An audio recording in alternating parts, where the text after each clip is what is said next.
Na madrugada do dia 3 de novembro de 2025, estações sismográficas do Instituto de Astronomia, Geofísica e Ciências Atmosféricas da USP registraram anomalias acústicas incomuns provenientes da plataforma continental da Bacia de Santos. Os sinais, com frequências predominantes entre 20 e 200 Hz, apresentaram padrões de propagação característicos de fontes submarinas profundas, mas com amplitudes suficientes para serem percebidas em ambiente subaéreo por residentes da Baixada Santista. O fenômeno não é isolado. Análises retrospectivas de dados acústicos revelam recorrências cíclicas que desafiam as explicações convencionais da oceanografia física e da geofísica marinha. Contexto geológico e oceanográfico da Bacia de Santos. A Bacia de Santos constitui uma margem passiva do tipo Atlântico, formada durante o processo de rifteamento que separou a América do Sul da África no Cretáceo Inferior, há aproximadamente 130 milhões de anos, estendendo-se por cerca de 350 mil quilômetros desde o Alto de Cabo Frio até o Cone de Rio Grande. A bacia apresenta características estruturais complexas, que incluem falhas lístricas, halocinese ativa e espessas sequências sedimentares que alcançam até 15 quilômetros de profundidade em algumas porções. A estratigrafia da região é marcada pela presença de megasequências deposicionais distintas. O embasamento cristalino pré-cambriano, sequências rift do Barremiano ao Aptiano, a seção evaporítica aptiana, que constitui a camada de sal do pré-sal, e as sequências pós-rift, que incluem carbonatos turbiditos, e sedimentos pelágicos do Albiano ao Recente. Esta configuração geológica particular cria condições hidrodinâmicas e geoacústicas únicas, que podem influenciar significativamente a propagação de ondas sonoras no ambiente submarino. Do ponto de vista oceanográfico, a região é influenciada pela corrente do Brasil, um fluxo de contorno oeste, que transporta águas quentes e salinas da água tropical, AT, e da água central do Atlântico Sul, ACAS, ao longo da plataforma continental. A interação entre essas massas d'água gera vórtices, meandros e fenômenos de ressurgência, que afetam tanto a estratificação da coluna d'água quanto as propriedades acústicas do meio marinho.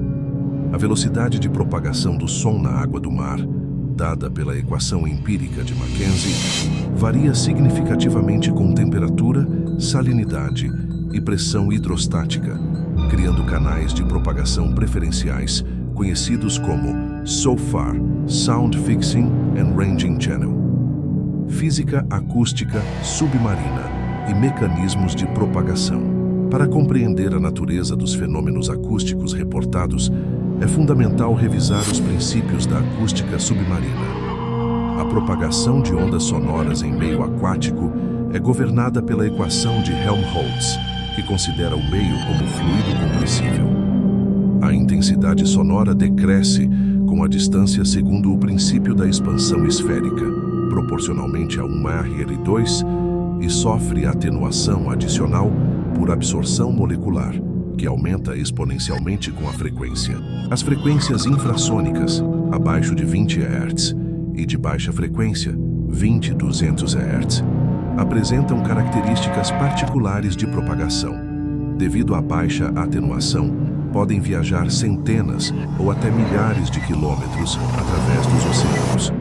O perfil de velocidade do som na coluna d'água cria um canal acústico natural, tipicamente situado entre 600 e 1.200 metros de profundidade em latitudes médias, onde a velocidade do som atinge um mínimo local. Ondas sonoras geradas próximas a este canal tendem a permanecer confinadas nele por refração contínua, fenômeno conhecido como ducto acústico. Quando estas ondas de baixa frequência atingem regiões costeiras, podem sofrer processos de conversão, de modo transformando-se em ondas sísmicas, que se propagam pelo substrato rochoso.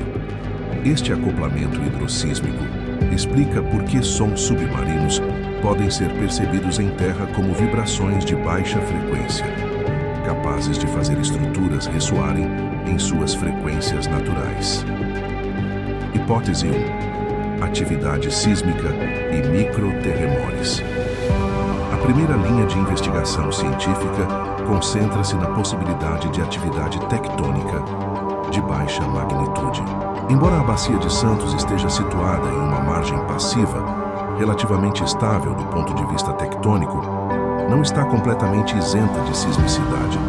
Estudos sismológicos identificaram eventos de magnitude entre 2.0 e 4.5 na escala Richter na região, associados principalmente a ajustes isostáticos pós-rift e a reativação de falhas pré-existentes sob novo regime de esforços. A exploração intensiva de hidrocarbonetos na camada pré-sal introduz fatores antropogênicos que podem induzir ou reativar a atividade sísmica. A extração de grandes volumes de fluidos das formações reservatório altera o campo de tensões in situ, potencialmente levando à sismicidade induzida. Este fenômeno, bem documentado em outras bacias petrolíferas mundiais, ocorre quando a redução da pressão de poro diminui a resistência efetiva ao cisalhamento em planos de falha, facilitando o deslizamento.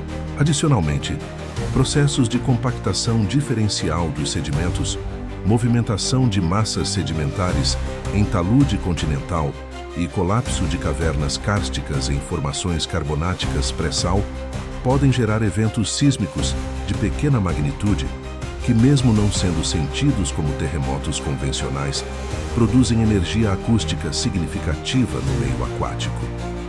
A análise espectral dos sinais registrados revela características compatíveis com sismos de baixa frequência, LFE, Low Frequency Earthquakes, que apresentam espectros enriquecidos em frequências entre 1 e 8 Hz. Estes eventos geralmente estão associados a processos de ruptura lenta em zonas de falha, liberando energia de forma mais gradual que sismos tectônicos convencionais. Hipótese 2. Atividade industrial e operações offshore. A Bacia de Santos abriga uma das mais importantes províncias petrolíferas do Brasil, com mais de 60 plataformas de produção e perfuração operando simultaneamente. As operações de ENP, exploração e produção, constituem fontes antropogênicas significativas de ruído submarino, com espectros de emissão que abrangem desde infrassom até ultrassom. As operações de perfuração rotativa geram ruído contínuo de banda larga, com níveis de pressão sonora que podem exceder 190 dB Re1 UPA01M.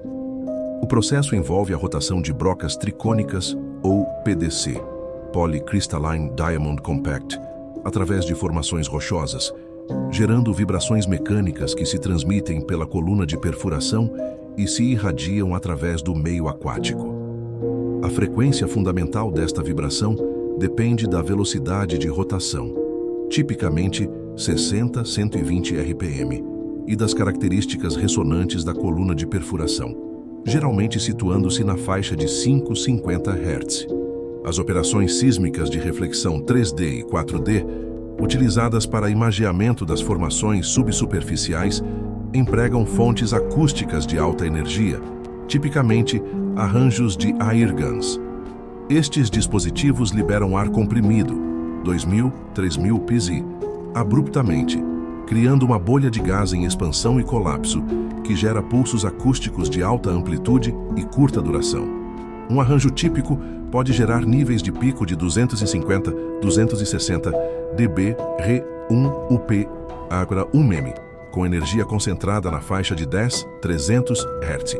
Operações de cravação de estacas para instalação de estruturas jacket ou fundações de turbinas eólicas offshore produzem impactos repetitivos que geram ondas de choque propagando-se tanto pela água quanto pelo substrato. Cada impacto pode produzir níveis superiores a 200.000 dB em UPA 1000 com espectro de banda larga estendendo-se até várias dezenas de kHz. Hipótese 3. Fenômenos bioacústicos. A dimensão biológica dos fenômenos acústicos marinhos não pode ser subestimada. O oceano é um ambiente acusticamente complexo, onde organismos de múltiplos taxa utilizam som para comunicação, ecolocalização, defesa territorial e reprodução. Cetáceos misticetos, particularmente a baleia jubarte, Megaptera novaeangliae, e a baleia franca austral, Eubalaena australis, transitam pela Bacia de Santos durante suas migrações reprodutivas entre áreas de alimentação antárticas e águas tropicais de reprodução. As vocalizações destes animais abrangem frequências de 20 Hz a 4 kHz, com as canções dos machos de jubarte apresentando estrutura complexa e níveis de fonte que podem atingir 180, 190 dBr1 upau unmemere. Eventos de agregação reprodutiva, onde múltiplos indivíduos vocalizam simultaneamente, podem criar verdadeiros corais acústicos, detectáveis a dezenas de quilômetros. Peixes da família Cyaenidae, conhecidos como corvinas, produzem sons de tambor através da contração rápida de músculos sônicos que fazem vibrar a bexiga natatória. Durante períodos reprodutivos, agregações destas espécies podem envolver milhares de indivíduos vocalizando sincronicamente, gerando níveis sonoros coletivos superiores a 160 dBr, 1 UPA arabra 1M, com frequências fundamentais entre 100 e 500 Hz. Camarões, alféideos, snapping shrimp, são responsáveis por uma das contribuições mais significativas ao ruído ambiental em ambientes costeiros e recifais, produzindo estalidos impulsivos através do colapso de cavitação de jatos d'água gerados pelo fechamento rápido de suas quelas especializadas. Como os cientistas investigam esses sons e o que já aconteceu em outros lugares, como os cientistas escutam o fundo do mar. Para entender o que está acontecendo no Mar de Santos, os pesquisadores usam equipamentos especiais chamados hidrofones, microfones submarinos que captam sons debaixo d'água. Esses aparelhos funcionam como nossos ouvidos, mas conseguem detectar frequências que nem sempre ouvimos, especialmente sons muito graves. Imagine que você está tentando descobrir de onde vem um barulho em uma casa grande. Você colocaria vários microfones em diferentes cômodos, certo? Os cientistas fazem o mesmo no oceano, espalhando hidrofones em pontos estratégicos. Com vários ouvidos espalhados, conseguem triangular, isto é, cruzar as informações para descobrir exatamente de onde o som está vindo, a que distância e a que profundidade. Além dos hidrofones, também existem sismógrafos instalados no fundo do mar. A diferença é simples. Hidrofones captam ondas sonoras que viajam pela água, enquanto sismógrafos detectam vibrações que passam pelo chão, pelas rochas e sedimentos do fundo oceânico. Alguns sons são tão fortes que conseguem fazer as duas coisas: vibrar a água e fazer o fundo do mar tremer. O que os dados mostram? Quando os cientistas analisam as gravações dos hidrofones, eles criam algo chamado espectrograma, uma espécie de impressão digital do som. É como aqueles gráficos que você vê em estúdios de gravação, mostrando quais frequências, sons graves ou agudos, estão presentes e quando aparecem. No caso do Mar de Santos, os espectrogramas revelaram algo interessante. O som não é uma bagunça aleatória. Ele tem 3 camadas principais. Primeira camada, sons supergraves, entre 7 e 12 Hz, que mede quantas vibrações por segundo. Para ter uma ideia, a nota mais grave de um piano está em torno de 27 Hz. Então estamos falando de sons ainda mais profundos, quase impossíveis de ouvir com clareza, mas que você pode sentir como vibração. Segunda camada, sons na faixa de 40 a 80 Hz. Aqui já estamos em frequências que o ouvido humano consegue captar melhor, parecido com o ronco de um motor ou um zumbido grave. Terceira camada, uma série de tons harmônicos. Imagine as cordas de um violão. Quando você toca uma corda, ela produz um som principal, mas também produz outros sons mais agudos relacionados matematicamente ao primeiro. É isso que aparece nos dados: um som base de 15 Hz e depois múltiplos dele: 30 Hz, 45 Hz, 60 Hz. O fato de haver essa estrutura harmônica é uma pista importante. Sons naturais completamente aleatórios, como ondas quebrando, não costumam ter esse padrão. Isso sugere algo que vibra de forma regular, como um motor, uma estrutura ressoando ou até mesmo um animal fazendo sons repetitivos. De onde vem o som? Usando a técnica de triangulação com vários hidrofones, os cientistas conseguiram estimar que a fonte do som está a cerca de 180 quilômetros da costa, em uma região onde o oceano tem entre 2.000 e 2.500 metros de profundidade. É importante notar, essa é justamente a área onde há muitas plataformas de petróleo e gás trabalhando. Como o som viaja no oceano aqui, entra uma parte fascinante da física. O som viaja de forma diferente no oceano, dependendo da temperatura, salinidade e pressão da água. No oceano, geralmente há uma camada específica, por volta de 600 a 1.200 metros de profundidade, onde o som viaja mais devagar. Parece estranho, mas essa camada funciona como um túnel acústico. Quando um som é produzido próximo a essa camada, ele fica preso ali, viajando por centenas ou até milhares de quilômetros, sem perder muita energia. É como aquelas brincadeiras de criança com copos e linha. O som viaja longe, porque está confinado em um caminho específico. Quando essas ondas sonoras finalmente chegam perto da costa, podem fazer duas coisas. Continuam pela água, até lugares rasos onde são mais facilmente percebidas. Transferem energia para o fundo do mar, fazendo rochas e sedimentos vibrarem.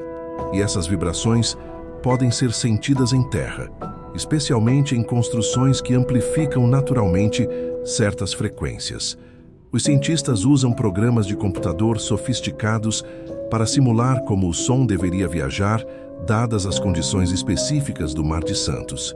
Temperatura da água, profundidade, tipo de fundo. Os resultados dessas simulações batem com o que está sendo observado na prática, confirmando que sons produzidos lá longe podem realmente chegar até a costa. Casos parecidos, que já aconteceram no mundo. O Mar de Santos não é o único lugar onde sons misteriosos vêm do oceano. Vários casos famosos ajudam a entender o que pode estar acontecendo. O Bloop, 1997, Oceano Pacífico. Este é provavelmente o som oceânico mais famoso da história. Foi detectado por uma rede de sensores militares americanos espalhados pelo Pacífico. O som foi tão alto que vários sensores separados por mais de 5.000 quilômetros o captaram simultaneamente. O Bloop era um som grave que começou em uma frequência e foi descendo, ficando mais grave ainda, durando cerca de 1 minuto. Na época, muita gente especulou que poderia ser uma criatura gigante desconhecida. Afinal, era muito mais alto que qualquer vocalização de baleia já registrada. Mas os cientistas eventualmente descobriram a explicação. Eram enormes blocos de gelo se quebrando na Antártica. Quando icebergs gigantescos se partem, ou quando grandes pedaços de gelo se desprendem de geleiras, eles produzem sons incrivelmente altos que viajam por milhares de quilômetros na água. A assinatura do som batia exatamente com esse tipo de evento, o upsweep, desde 1991, Oceano Pacífico. Diferente do bloop, que foi um evento único, o upsweep é um som persistente. Está acontecendo há mais de 30 anos. É um som que sobe de frequência repetidamente, por isso, upsweep, varredura ascendente, oscilando entre 50 e 75 Hz. Os cientistas rastrearam a origem para uma região vulcanicamente ativa no fundo do oceano. A teoria mais aceita é que o som vem de atividade vulcânica submarina. Imagine câmaras de magma, fraturas em rochas vulcânicas ou jatos de água superaquecida saindo de fontes hidrotermais. Todas essas coisas podem criar vibrações que produzem sons. O interessante é que a intensidade do upsweep muda com as estações do ano. Isso não significa que os vulcões ficam mais ou menos ativos sazonalmente, mas sim que as condições do oceano mudam, correntes, temperatura, afetando como o som viaja. Às vezes ele chega mais forte aos sensores, às vezes mais fraco. A baleia de 52 Hz, desde 1989, Oceano Pacífico. Este é um caso emocionante e único. Normalmente, baleias azuis e baleias comuns cantam em frequências muito graves, entre 15 e 25 Hz. Mas há décadas, os cientistas detectam um indivíduo que vocaliza em 52 Hz, muito mais agudo que o normal para sua espécie. Esse animal tem sido rastreado acusticamente por mais de 30 anos. Ele migra como outras baleias, comporta-se como outras baleias, mas fala em uma frequência que outras baleias provavelmente não entendem direito. Por isso ficou conhecido como a baleia mais solitária do mundo. Ela está literalmente em uma frequência diferente. Esse caso nos ensina que animais individuais podem ter características incomuns e que nem todo som estranho no oceano precisa ter uma explicação dramática. Os Seneca Guns, costa atlântica dos Emids. Por séculos, literalmente desde a época colonial americana, pessoas que vivem perto da costa da Carolina do Norte relatam ouvir estrondos que parecem tiros de canhão ou trovões, mesmo em dias de céu completamente limpo. Esses Seneca Guns nunca foram completamente explicados e provavelmente têm várias causas diferentes. As teorias incluem pequenos terremotos em falhas no fundo do mar, colapso de cavernas submarinas, em formações rochosas, ondas de choque atmosféricas criadas por certas condições meteorológicas, até meteoros pequenos explodindo na alta atmosfera. O ponto importante aqui é que um mesmo tipo de fenômeno pode ter origens diferentes, dependendo das circunstâncias locais. O que a geologia do fundo do mar conta? Agora vamos falar de uma característica única da Bacia de Santos que pode estar relacionada aos sons: a gigantesca camada de sal. Há milhões de anos, quando a América do Sul e a África estavam se separando, a região que hoje é a Bacia de Santos era um mar raso e parcialmente isolado. O clima quente fazia a água evaporar rapidamente, deixando para trás depósitos de sal, muito sal. Com o tempo, esse sal foi sendo coberto por camadas e mais camadas de sedimentos, ficando enterrado a quilômetros de profundidade. O sal, quando está sob alta pressão e temperatura, não se comporta como a rocha dura que imaginamos. Ele é plástico. Se deforma lentamente como um líquido muito viscoso. Pense em mel frio. E porque o sal é mais leve que as rochas ao redor, ele tende a subir, criando estruturas bizarras chamadas diápiros, como bolhas gigantes de sal empurrando para cima. Agora entra a parte relevante. Quando as empresas de petróleo extraem óleo e gás das formações abaixo dessa camada de sal, o famoso pré-sal, elas removem material que estava preenchendo espaços nas rochas. Isso reduz a pressão interna. Imagine apertar uma esponja cheia de água e depois soltá-la. Ela volta ao formato original. Mas se você sugar a água de dentro dela enquanto está apertada, o que acontece? Ela pode colapsar parcialmente. É algo parecido que acontece nas formações geológicas. Essa mudança de pressão pode causar compactação das rochas. Elas se acomodam, assentam, movimentos em falhas antigas. Fraturas nas rochas que estavam quietas há milhões de anos podem se mover alguns milímetros ou centímetros. Mudanças na camada de sal, ela pode se ajustar à nova configuração de pressões. Qualquer um desses movimentos, mesmo sendo pequeno demais para causar um terremoto perceptível em terra, pode gerar ondas sonoras significativas quando acontece debaixo d'água. A água é um excelente transmissor de som, muito melhor que o ar. Resumindo, o que sabemos com base em todos esses dados e comparações, os cientistas estão trabalhando com algumas possibilidades principais. Atividade geológica natural amplificada, pequenos ajustes na crosta terrestre sob o oceano, potencialmente relacionados ao peso das camadas de sedimento, ou movimentos na camada de sal. Atividade geológica induzida pela extração de petróleo, as operações de produção alterando pressões internas e causando microeventos sísmicos.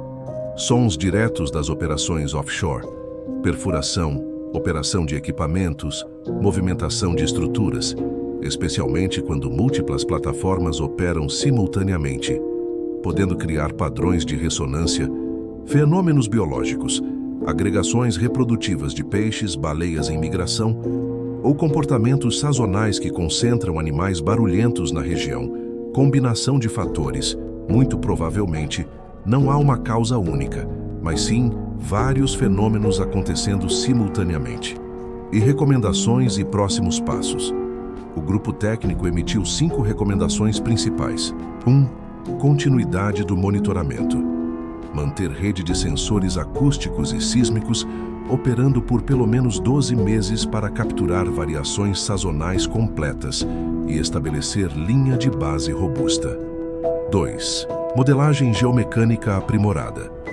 Desenvolver modelos tridimensionais de alta resolução do campo de tensões na região, incorporando dados de produção em tempo real para prever áreas de maior suscetibilidade a eventos sísmicos. 3. Protocolo de mitigação acústica. Estabelecer diretrizes para operações offshore, visando minimizar emissões sonoras, especialmente durante períodos de maior sensibilidade biológica. Reprodução, migração. 4. Sistema de alerta comunitário.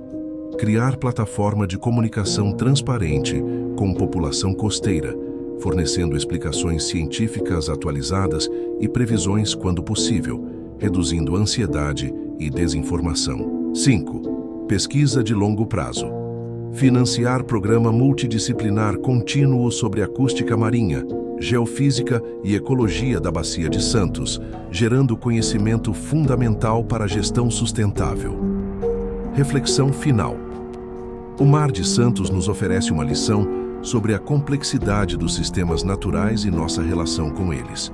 O oceano não é cenário estático, é organismo vivo, geologicamente ativo, respondendo constantemente a forças naturais e à presença humana crescente. Os sons que intrigam moradores da Baixada Santista são provavelmente a voz de um oceano se ajustando a novas realidades. Ajustes geológicos milenares ocorrendo em ritmo possivelmente acelerado pela atividade humana. Estruturas industriais ressoando com energias naturais. Vida marinha seguindo ciclos reprodutivos ancestrais enquanto navega um ambiente cada vez mais ruidoso. Compreender esses fenômenos não é apenas exercício de curiosidade científica. É necessidade prática para a convivência sustentável com o mar que nos alimenta, nos conecta ao mundo e esconde ainda tantos mistérios. Cada som vindo das profundezas é convite ao conhecimento e responsabilidade. O Mar de Santos continuará fazendo barulho. Cabe a nós aprender sua linguagem. Fontes consultadas: Instituto Oceanográfico USP, Marinha do Brasil, Petrobras, NOAA Ocean Acoustics, International Journal of Marine Geology, dados GEBCO, Rede OBIS, Ocean Biodiversity Information System. Se somando,